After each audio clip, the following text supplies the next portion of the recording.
All right, I see we're right at 10 o'clock. Thanks everyone for joining. I want to welcome everyone to the Northeast States Collaborative on Interregional Transmission event. My name is Abe Silverman. I'm a research scholar at Johns Hopkins University at the Ralph O'Connor Sustainable Energy Institute, which is the host of the Northeast States Collaborative. So the Northeast States Collaborative is a group of 9 states: Delaware, Connecticut, Maine, Maryland, Massachusetts, New Jersey, New Hampshire, Rhode Island, and Vermont, who have come together to explore how to improve interregional transmission planning with the goal of reducing consumer costs, accelerating deployment of clean energy, and improving system reliability. To start with a few technical comments for today, today's event is being recorded, so we will post the recording after we finish. Today's event is listen-only mode, and the chat is disabled. To the extent you have any questions, including technical questions, please feel free to use the chat feature where you can chat with the hosts. We also have a Q&A feature where you can type in questions that you would like us to ask during the panel session at the end if we have time. So today's event is focused on the release of our strategic action plan, which lays out a series of actions that the states and other stakeholders can take to support the cost-effective development of interregional transmission through state leadership. We're joined today by a number of leaders from member states, and I want to start by turning this over to Commissioner Katie Dykes of Connecticut, Department of Energy and Environmental Protection, for an initial welcome. Katie, over to you. Thank you. Well, good morning, Abe, and great to be with everyone this morning. I know I'm very excited about this reaching this milestone, and to speak on behalf of Connecticut Deep, but also I think with some comments that I'm sure echo the enthusiasm of all of the other state leaders who've been involved in this collaborative on interregional transmission. Just to give a little background, 2 years ago, Connecticut and the other Northeast and Mid-Atlantic states joined together to launch this first-in-the-nation collaborative, which is focused on overcoming barriers to building interregional transmission projects that could help improve the functioning and efficiency of our grid. Our collaborative is bipartisan. It includes 9 states, stretching from Maine to Maryland. Numerous studies, including reports that have come out since we launched the collaborative, confirm that expanding transmission connections between our eastern grid regions in New England, New York, and PJM would provide electricity affordability and reliability benefits and help us to meet our growing power demands. And because such transmission would cross multiple jurisdictional boundaries, multi-state collaboration, as well as collaboration with federal partners, is critical to making progress and securing these benefits for our economies and our ratepayers. And those are the fundamentals that drove the creation of this collaborative. And I think over the 2 years that we've been at this, it's become even more clear how important these factors are and the benefits of interregional transmission planning. So there are certain basic truths, if you will, that apply to transmission planning and development across the country today. It's complicated and it takes a lot of time, too much time, to develop. Building new transmission is time consuming, even when you're planning in just a single region like New England. And these complications multiply when you extend that planning and development to projects that span multiple regions. Each of our RTOs have different planning processes, different timelines. Our states have different requirements. And so for these reasons, we found an enormous benefit in working together through this collaborative to try to harmonize as much as possible these different factors that contribute to the complexity of interregional transmission. It's so imperative that we do so, and certainly we've made a lot of progress over the last 2 years. We at the same time, we know that there are some additional challenges that have emerged recently that make this even more pressing to solve. Supply chain issues sprung up during the COVID-19 pandemic and were made worse by Russia's invasion of Ukraine, which created backlogs for all kinds of new energy equipment, including the power transformers and conductors needed to build transmission. At the same time, after decades of relatively stable electric demand, we're now seeing and expecting a boom in load growth across the country, which is further increasing demand for and potentially the costs for transmission equipment. In addition, most recently, the prospect of tariffs or even just the uncertainty around tariffs applicable to transmission equipment and materials like steel that are needed to build this equipment are making things still more challenging and uncertain. And yet we have study after study that demonstrates that well-planned and carefully developed interregional transmission would significantly benefit ratepayers, both from a reliability and affordability perspective. So this just underscores not only all the complexity and challenge that we're trying to overcome, but also the enormous benefits that await if we can make progress through this effort, through this collaborative in addressing and overcoming these planning barriers. We've spent the last several months sharing ideas and consulting experts to identify concrete steps that we could take together to overcome both the historic and emerging challenges to interregional transmission. The result is our collaborative's first strategic action plan, which aims to turn these barriers into manageable problems to solve through collaboration between our states, with industry partners, and we hope with federal partners as well. Our strategic action plan contains numerous exciting items. I'm going to focus on and highlight just 4 of those here, but there's certainly much more to reflect on in the plan itself. The first item I want to spotlight, which I'm really excited about, is a request for information that the collaborative announced as part of the strategic action plan. We believe that there are likely low-hanging fruit, no regrets interregional transmission projects that current transmission planning approaches are failing to identify. The RFI will be a chance for us to test this hypothesis and to hear ideas directly from transmission developers and other experts. The RFI presents an opportunity to identify promising project ideas, as well as to help identify specific shortfalls in existing approaches to interregional transmission planning that present barriers to these projects or concepts.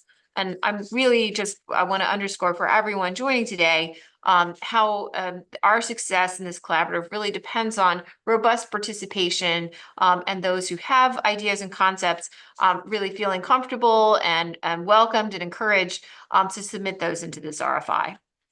A second item I'm excited about is the collaborative's plan to work in conjunction with industry to develop common technical standards. As we conduct transmission planning and make investment decisions across our states and RTOs, it's important to build the system in ways that will enable efficient supply chains, provide us optionality for additional future expansion, and provide growing benefits over time. To achieve this, we need to agree on common standards for transmission technologies so that investments across the system are compatible and consistent. For example, as states, we might want to agree on a common technology standard, such as 525 kV HVDC transmission technology, which can transmit up to 2,000 megawatts. In our future state jurisdictional procurements for resources like offshore wind. Such standardization could lead to more certainty in the supply chain and reduce costs for ratepayers ultimately. Similarly, our partners in industry should work together to identify common standards for transmission equipment that will allow equipment from different manufacturers to integrate with one another. This will similarly increase efficiencies and enable different projects to eventually be interconnected, allowing electricity to flow over greater distances with accompanying cost and reliability benefits. The third item I want to mention, we know FERC included some positive and incremental reforms around interregional transmission planning in its order number 1920 last year. While these reforms are a positive and necessary step, they do not go far enough. And to help fill in the gaps, our collaborative will work together to identify additional principles and processes needed to improve interregional transmission planning, which we can then advocate for at ISO New England, the New York ISO, and PJM, as these grid operators develop their compliance filings under Order 1920.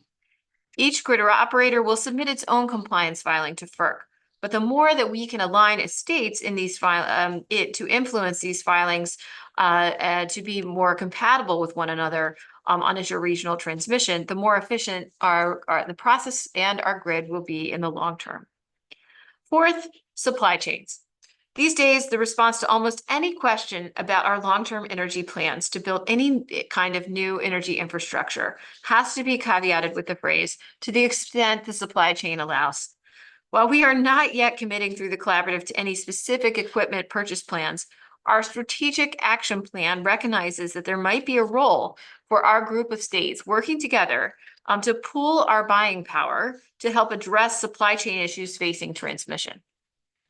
Pooling our demand could, for example, provide necessary certainty for equipment manufacturers to scale up their production, while also potentially leading to cost savings for states and ratepayers through bulk purchasing. The collaborative will begin to explore the practical and legal barriers to such an approach, as well as the potential benefits to help inform future decisions about whether to pursue a coordinated purchase mechanism. To conclude, through this plan, Connecticut and our sister states in the Northeast States Collaborative on Interregional Transmission are taking an important step forward in our collaboration as we seek to proactively and efficiently break down barriers to interregional transmission that have been holding back development.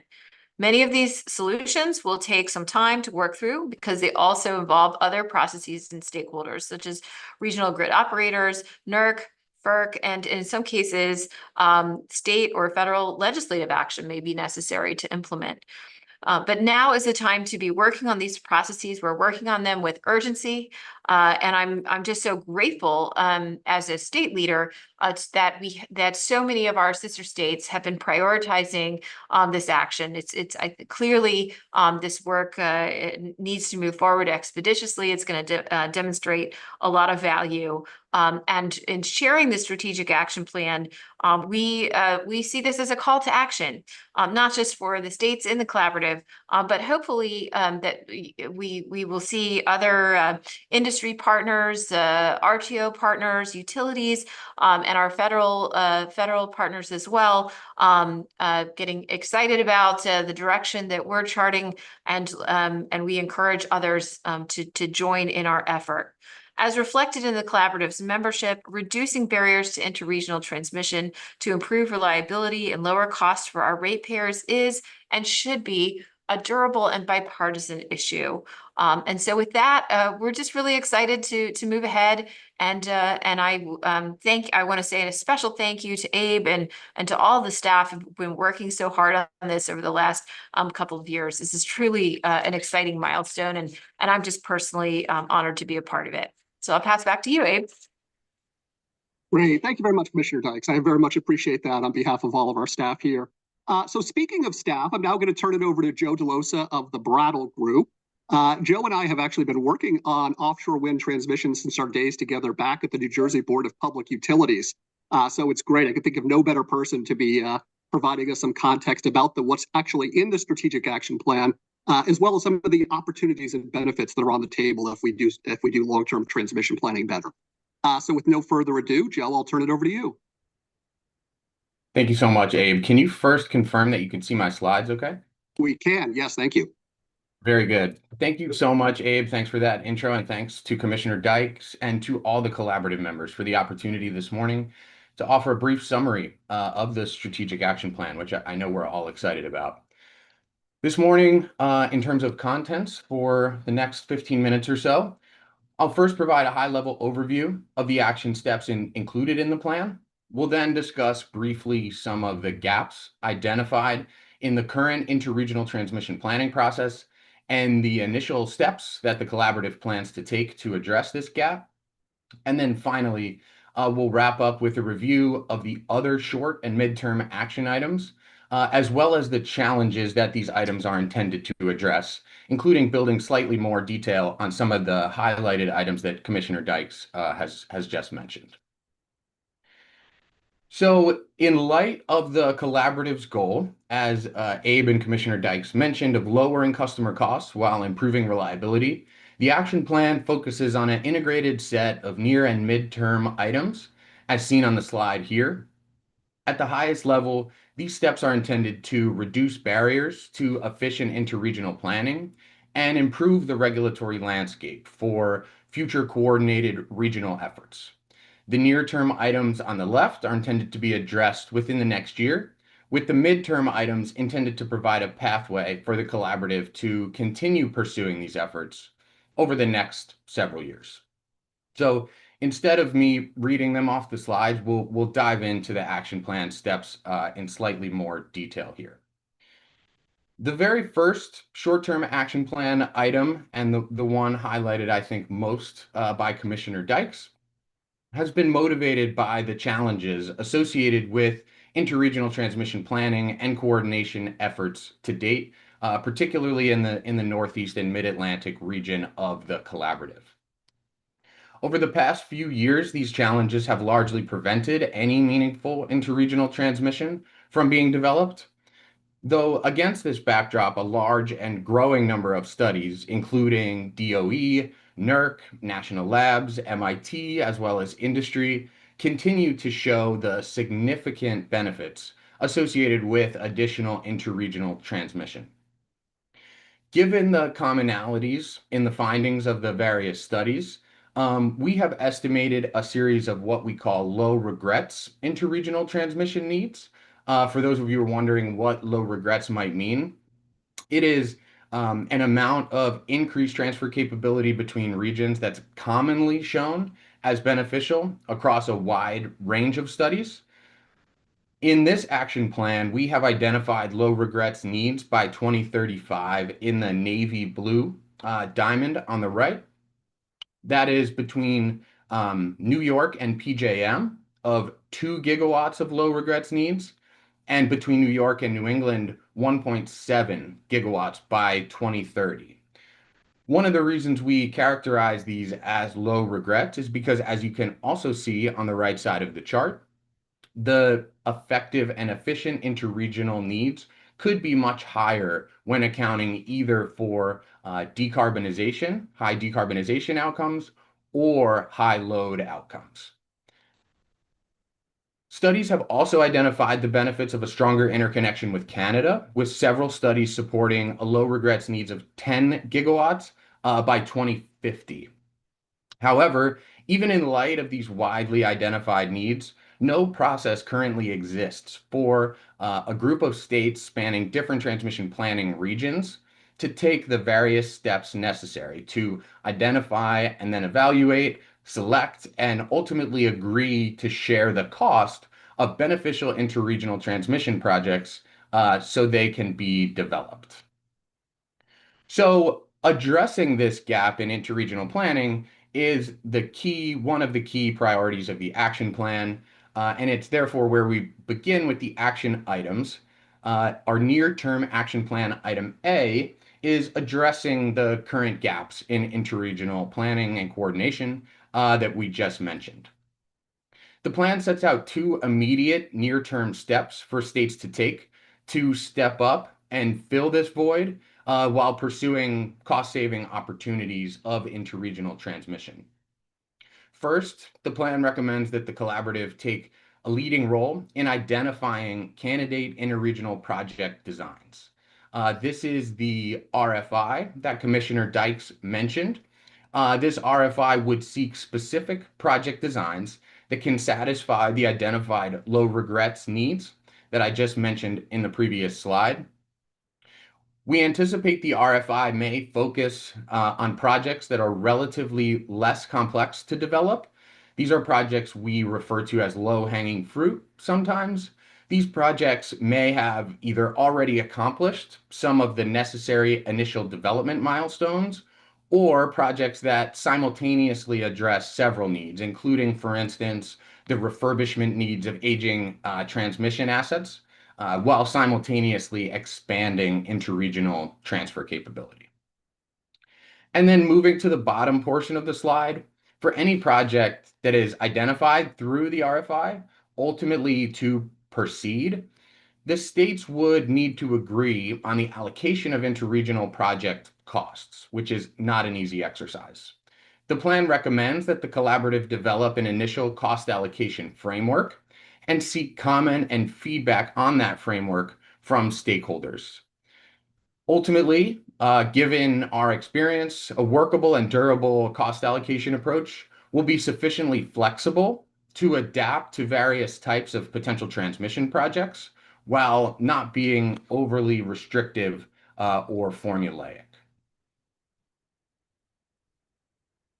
So moving into the balance of the near-term action plan items, we see here the remaining four actions, each in response to an identified challenge, which I'll summarize these briefly from left to right. So we'll start with action B, which is the collaborative's engagement and ultimately developing uniform HVDC standards for use in onshore and offshore applications. Currently, the latest HVDC technology, which is a 525 kilovolt bipole HVDC design, can carry up to 2,000 megawatts, though none of the eastern regions allow the use of this technology for various reasons, including the largest single contingency in their region, which limits options for onshore and offshore interregional transmission opportunities. To address these challenges, the action plan identifies the ongoing work of the DOE Points Consortium, which is engaged with the collaborative on an ongoing basis. We further recommend that the collaborative engage closely with industry more broadly to ensure that any ultimate recommendations are fully feasible for design and construction. Together with the industry and the ISOs, the plan ultimately recommends setting these standardized HVDC system design criteria, which would enable large HVDC facilities, such as the type that may provide interregional transfer capability in the future, to be networked together, where today that in many cases is not possible. Moving to item C, the plan recommends assessing the opportunities for aligning state offshore wind procurements to adopt a set of best practices across the region and among the various states. Notably, while this seems simple, this effort is challenging given the various states' individualized regulatory and statutory frameworks for procuring offshore wind. We note that this alignment could provide additional customer benefits, including by adopting uniform network-ready standards that would enable future interregional transmission potential, crediting transmission value within bid evaluation frameworks to enable the states to credit the possibility of future interregional coordination that would come from one proposal as compared to an alternate proposal, potentially preserving contracting flexibility to avoid supply chain bottlenecks, whether that is in COD timing or other flexibility within the contracting methods, and then potentially combining procurements into multi-state efforts, as we have seen elsewhere in New England. Moving to item D, the plan also recommends that the states engage closely across the regions in the development of Order 1920 interregional compliance filings. Notably, this would begin by the states developing a set of interregional planning principles, which likely could include statements on how the ISOs consider and calculate interregional project benefits, as well as reflecting the state's desire to remove timing and other process limitations associated with the current interregional planning process. We recommend that these principles include at least two key items, as you see on the slide. One is a removal of the timing challenges and restrictions associated with current interregional transmission planning, which are described more in the action plan document itself. And then two, a revision to the interregional benefit calculation such that all benefits to each region are considered in the evaluation process, which stands in contrast to the way those benefits are assessed by the regions today. Ultimately, on this score, we recommend that the states coordinate with the various regions to incorporate these principles within the Order 1920 interregional coordination compliance filings. And then last but certainly not least, for the near-term action plan is a recommendation to make future, and parenthetically I'll note also current, interregional transmission, sorry, I hit my space bar there. Make future and current interregional transmission work better by reducing seams-related inefficiencies. What we've seen is that existing interregional transmission facilities largely are poorly utilized, including by flowing power the wrong way, opposite of the way the prices would indicate, for a large portion of the year, as indicated by several market monitors in their state of the market reports. The ISOs also, as a result of these inefficiencies, do not capture within their planning processes a large portion of the benefits that could be associated with new interregional transmission. With these limitations, even newly developed interregional transmission facilities will not provide their full value that they could be providing to the system. And so we therefore recommend that the collaborative engage with the regions to resolve these inefficiencies, including by advancing and advocating for proven mechanisms like intertie optimization, which is also described further in this action plan, to improve these outcomes. Once the regions consider these optimized benefits of the interregional facilities, we then subsequently encourage the regions to actually consider these benefits within their planning processes where they are overlooked today. And then finally, we will discuss the 3 midterm steps to continue and build on the momentum of the near-term work of the collaborative. First, on the left, we recommend closely engaging with the ISOs to develop any necessary tariff revisions to accommodate the essentially outcome of the RFI. As I mentioned earlier, existing processes are likely to be poorly suited for selecting and advancing an interregional project that the collaborative identifies as beneficial. This is because today an interregional project must satisfy individual regional needs in each region's planning process before being selected as an interregional facility. Working with the ISOs will be crucial in this step, as any selected project will ultimately need to be incorporated into the ISO's planning process, including applying the collaborative's desired cost allocation to the project that is ultimately presented to the ISOs and folded into current planning processes. Next, we recommend, as Commissioner Dykes mentioned, exploring the creation of a buying pool for HVDC equipment. As was mentioned earlier, over the past several years, the lead time and availability of HVDC equipment has become strained, and the prices have reflected that supply chain pinch. This is particularly owing to international competition for not only the HVDC equipment itself, but also the supply chain facilities underlying the HVDC facilities. Many of the purchases of HVDC equipment in the US are one-off, creating challenges not only for standardization and interoperability, but also largely eliminating access to economies of scale for customers and states in the United States. We have identified the possibility of reducing customer costs by engaging in an HVDC buying pool, though several critical questions remain unanswered that we recommend the collaborative research over the coming years, which you'll see on the slide. Some of the key questions include: what is the minimum buy-in for suppliers to actually participate in a supply pool? What would the off-ramps be for changes in policy or schedule?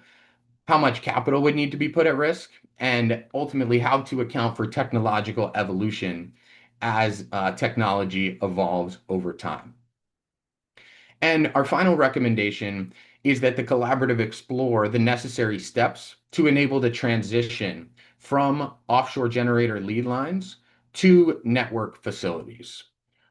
Ultimately, The generator lead lines of individual offshore wind facilities are likely to form the key pieces of an offshore interregional network, and the current procurements do not consistently specify or enable the transition of these facilities to open out access network facilities that would be required to have an offshore network utilizing these lead lines.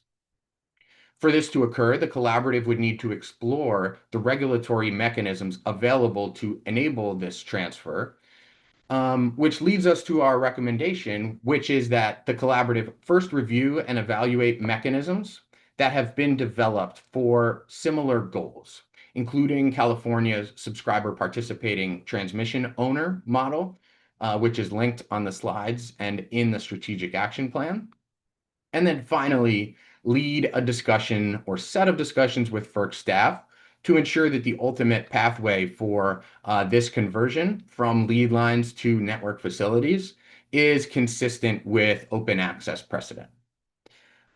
So I think there, Abe, I will conclude my remarks. I want to reiterate my thanks to the collaborative for the opportunity to speak today.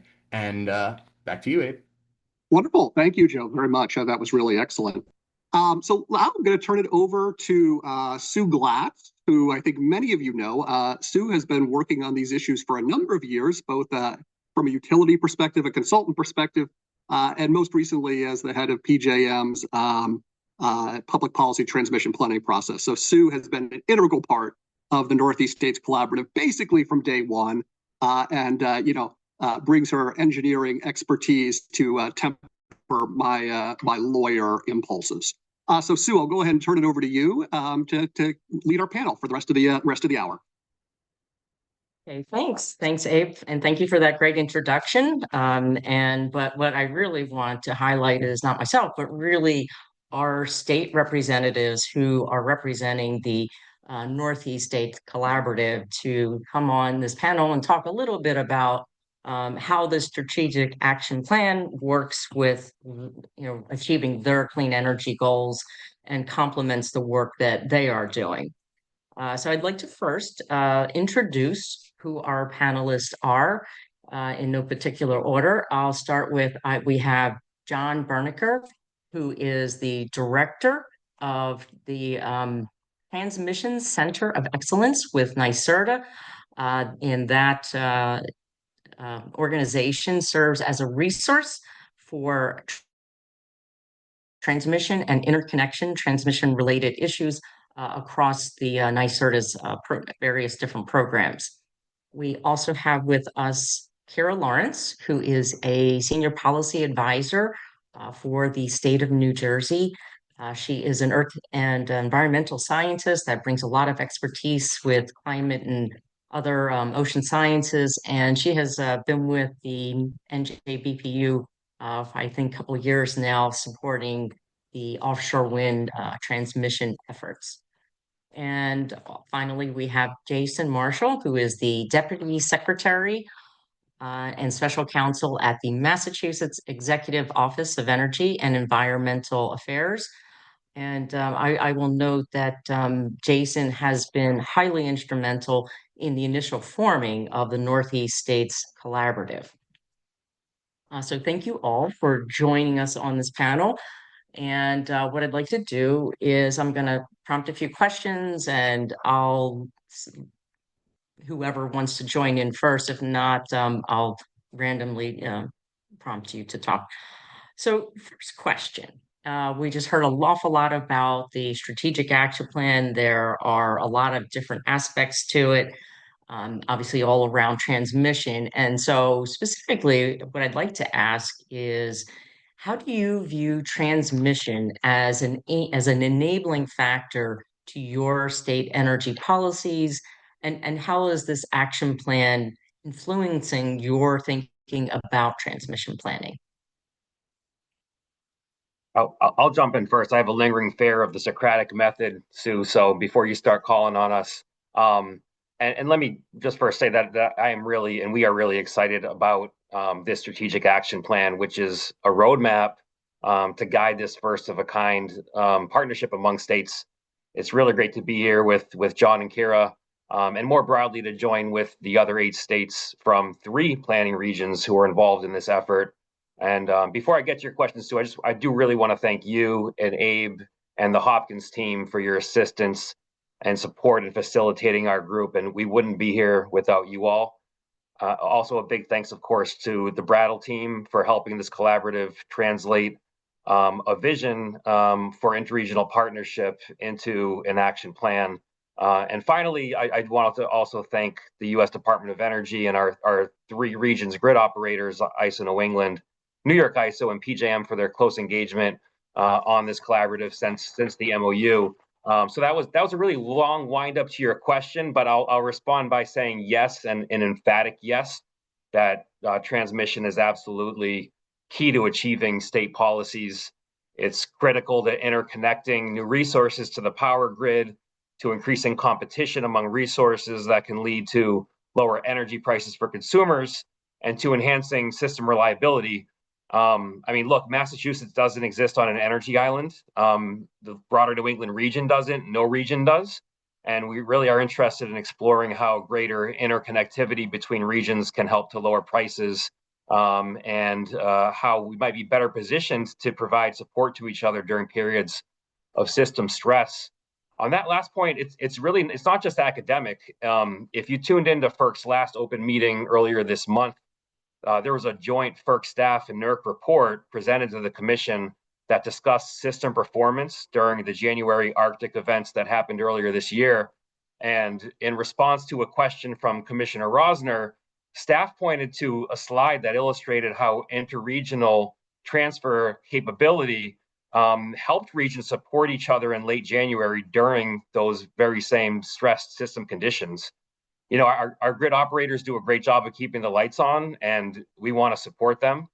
And really, I'll just close by saying, in the same way that, you know, neighboring cities and towns help each other during a fire, we should be working together as neighboring power grids to help each other whenever possible. And that's one of the key lenses through which we're viewing this collaborative effort. Thank you, Jason, for those comments. And it's definitely, I will say on behalf of me and Abe, has been an absolute joy to work with all of you on this effort. And I'll offer John or Kira, would you like to comment on transmission as an enabling factor? Sure, I'll just jump in and echo Jason's comments about the importance of transmission planning for reliability and affordability purposes, and also for achieving our state energy goals. I'd note, New Jersey's existing coordinated transmission effort through the state agreement approach is a strong indicator of our enthusiasm for transmission planning and the critical way to achieving cost-effective public policy. So, and also bringing new generation online in New Jersey. I think the Northeast States Collaborative and the State Action Plan has really helped us further expand our transmission-related efforts and think a lot about interregional collaboration. And that really has been, I think, an important addition to our portfolio of transmission efforts. So just want to echo Jason's sentiments, and can't say enough about the importance of transmission to all the things that we're seeking to do as an agency and as a state. And I think that is shared by other states in the Mid-Atlantic region and the PJM footprint. So I'll pause there. Yeah, and just adding to what both Jason and Kira said, first, echoing the thanks to Sue and Abe for facilitating our efforts as we work together with our neighboring states, and to Hannes and Joe and the rest of the Brattle team for their support in developing this action plan and roadmap for states to follow. But also, just transmission is a critical enabler for all energy policies, independent of what they are, whether, and Jason highlighted some of these, but integrating diverse resources, which is important for reducing costs and increasing the security of the system, for integrating new loads that are resulting from electrification or economic development, as well, requires robust transmission planning processes. And in terms of how we've been thinking about transmission planning here in New York, we've had a lot of success in recent years in engaging in a historic build out of transmission within the state. And we would like the opportunity to pursue similar opportunities to increase reliability and reduce costs for our consumers and those in our neighboring states by having more robust and functional interregional transmission planning processes that we can leverage similarly to those that we've been able to leverage within our own region. Thank you. Thank you for those comments. So that's definitely, I think that echoes the comments too that Commissioner Dykes brought up about the added load. And so this transmission supports a whole lot of needs within the system. I'd also like to now switch just slightly and recognize that you're also individually as states implementing your own initiatives. And what I'd like to ask if you could talk about how this work, particularly with the collaborative and the action plan, how does it complement your individual state initiatives? Yeah, maybe I'll start there. So in New York, we have some might call it the benefit of being within a single state ISO. And so New York State works very closely with the NISO on transmission planning issues and activities, including we have a new state planning process called the Coordinated Grid Planning Process, which will look very familiar to people who have read Order 1920 in terms of being long-term, scenario-based planning. And the NISO has played a critical role in that process. We are looking to continue that collaboration with the NISO through their 1920 compliance filing, as Joe noted during his presentation. It provides an opportunity not only for us to more closely integrate state planning processes, at energy planning more broadly, with the planning processes of the NISO, but also an opportunity to better coordinate the planning processes of the NISO with PJM and ISO New England so that we may be able to identify and pursue beneficial interregional transmission.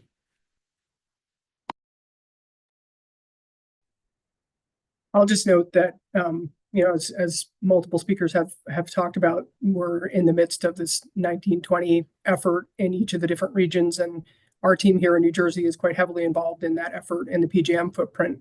And I think there are real opportunities, as John notes, to have this collective effort inform what happens in each region and have there be a more holistic approach to long-term planning. So I think it's critically important to informing our ongoing efforts within the PJM footprint and in particular in New Jersey on that long-term regional planning 1920 effort that's happening in the PJM footprint. I guess just maybe to provide one example, for Massachusetts, affordability is front of mind, as I know it is for many other states. And by joining together as a group of states to pursue beneficial new transmission, we really see value. I think John had referenced this. We see value in exploring how larger scale projects can really leverage efficiencies and economies of scale to benefit consumers and drive down costs. Our region, like others, and again, John referenced load growth, we're projected to experience considerable increases in consumer demand in electricity in the coming decades, perhaps doubling the size of our need by 2050. And we're all familiar with additional load drivers like data centers. We want to try to achieve meeting that load demand in the most cost-effective way possible. We want to make sure that we're continuing to support and foster technological innovation and economic development. So yeah, very much so, the joint work here complements what we're trying to do as an individual state. I just want to echo Jason's sentiment about the importance of affordability, across the region, across the country. And, the studies that Joe cited really point to the importance of proactive planning in driving down costs for ratepayers. And certainly that's been our experience in proactive coordinated transmission planning through our SAA effort. And I'm sure that's echoed across the other regions in this collaborative. So, being proactive and really pays dividends for ratepayers in our regions. I would actually like to maybe talk a little bit more about that, because we brought up, the potential of low regrets transmission investment that could have benefits in terms of reducing costs. But that means interregional transmission planning, which plays into the inter-RTO issues. And so the action plan does talk about a number of barriers that there are to identifying interregional transmission that could be beneficial to multiple states. And can you talk about what are some of the activities that the collaborative is engaged in to break down some of these barriers so that we could get this potentially cost-effective interregional transmission built? Yeah, I guess I can start. I can start with that one. I think, and I think this is captured in the strategic action plan. We do see a gap in transmission planning here, where coordination is happening, but there's not a routine process for exploring whether these kinds of beneficial interregional projects exist. We see the anchor activity in the action plan as the request for information, the RFI, and related work on cost allocation. For us, I think we see that as really a catalyst for broader transmission planning reforms. And I think it's pretty interesting, because we're almost doing it in reverse, the way that we typically would go about transmission planning, where we would first come up with the rules and the procedures. Here we're actually looking to come up with projects first. And I think, at least for us, we see identifying and almost affirming that these beneficial projects exist as a way to then take the next step and develop the rules and procedures, so that this becomes that kind of a routine process going forward, and we have the ability to do this on a regular basis. Yeah, and just to add to what Jason was saying, I think one of the critical activities is breaking down the silos that have existed within transmission planning, both across the regions, but really across the ways that traditionally the benefits of transmission have been assessed, as either for reliability or for market efficiency or for public policy. But in reality, transmission, a given project, will have benefits across those different areas, as well as across different regions as an interregional project. And so I think there's a real opportunity, taking Jason's note that we've kind of flipped the script here, and we're looking for beneficial projects first. It's going to be a key step in developing those principles, because if we can quantify the benefits for those projects across all of those different criteria, that's a fundamental input into the necessary and meaningful conversations around cost allocation. If states can be shown clearly what the benefits to their consumers are, to their ratepayers are, they will be able to come to some sort of framework as identified in the action plan.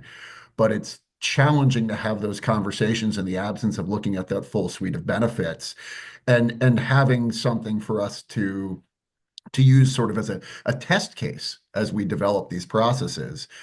And it's not that the ISOs don't already coordinate at some level. It's really that coordination has not yet extended to a common aligned planning process. And I think that's really the end goal that we are pursuing here.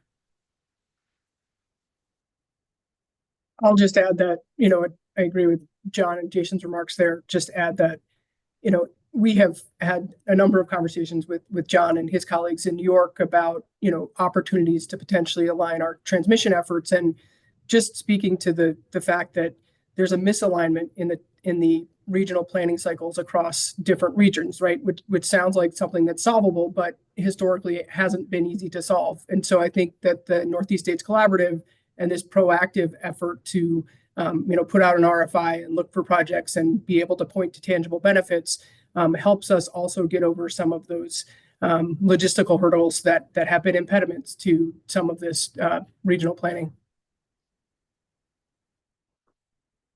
And I will also add, related to this too, there was a question I saw in the chat about interacting with the RTOs. And so one of the collaborative efforts was an outreach to each of the RTOs, particularly around the constraint that there is with the maximum injection, which also affects the interregional transmission.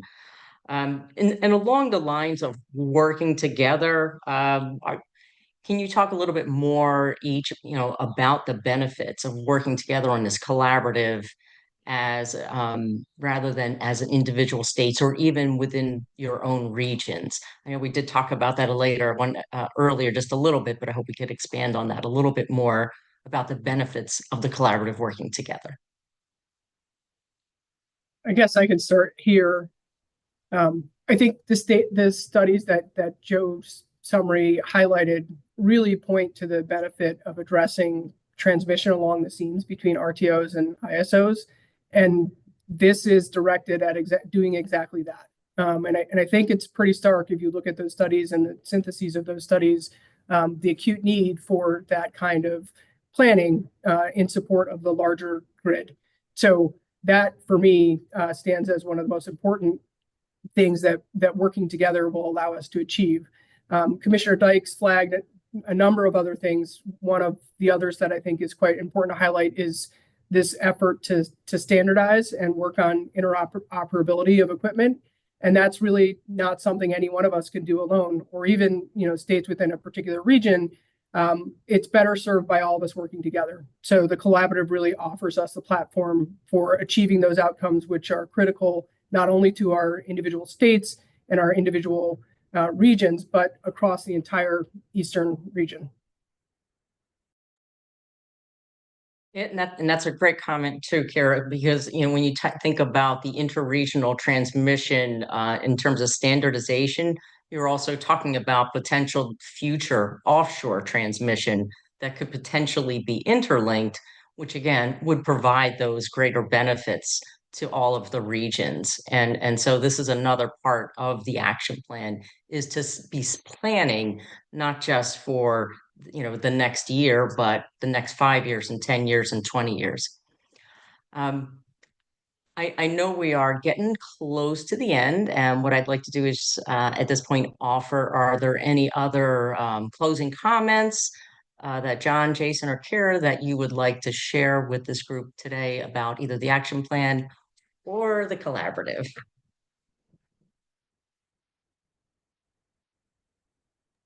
Well, I think, Sue, maybe I'll just build off of the last question a little bit and just note a couple of things. One is, as you note, this is not just short-term work, but this is longer-term work. And the strategic action plan is a roadmap. It's something that we're capable of, I think, adapting to as maybe new emerging challenges arise. And we look forward to continuing to work with this group of states and even other states if they're interested in joining the collaborative. From our view, we are a Big Tent, and happy to work with other states who might have an interest in joining us. So, but we look forward to getting to work. What we're doing here is we're really doing it on an ad hoc basis. But again, to emphasize, it's not comparable to our in-region transmission planning processes that are really robust and comprehensive, and we're looking to sort of expand those in-region processes and make sure that we're exploring all potential cost-effective transmission solutions for the benefit of our consumers. I think we have one or two questions that maybe we could take while we still have a few minutes left. Abe, do you want to read out some of those questions? Yeah, certainly. Let me go ahead and read one. This is a question from Connecticut Public Radio news producer Jenny Ahrens.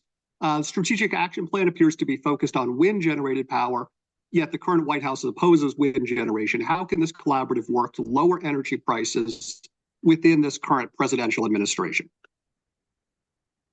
I think I can start on that one. I would say while wind generation is specifically mentioned in the collaborative, I think it's more from the perspective of some specific technical barriers that need to be addressed in order to fully integrate those resources in the long term. But it is not the focus of the action plan itself in its entirety. The focus is really on, as Jason noted, identifying beneficial transmission that states can collectively pursue in order to reduce costs for our consumers and increase the security of our system. Because each region going it alone, so to speak, both is inherently more expensive in terms of the overall build of resources, but also less secure because you do not have the benefit of the increased resource diversity that interregional transmission can help provide. Great. Let me go ahead and take the last question then here. Can you highlight ways that consumers will directly benefit from interregional transmission in regards to cost savings, energy affordability? That's a great question. Who would like to take that one? I mean, I'll start.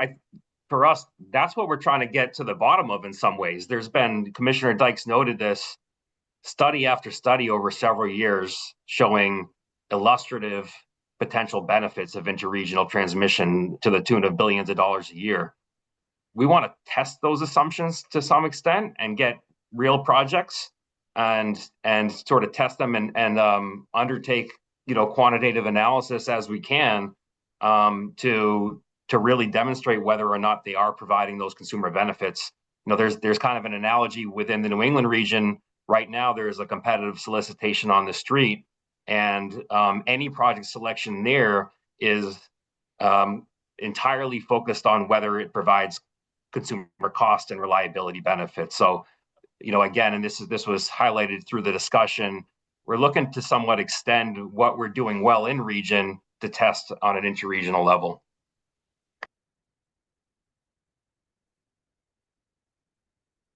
All right, great. Sue, you want to take us out here, and then I'll just make one closing remark. And so thank you all for joining, and thank you to all the panelists who are representing the state's collaborative.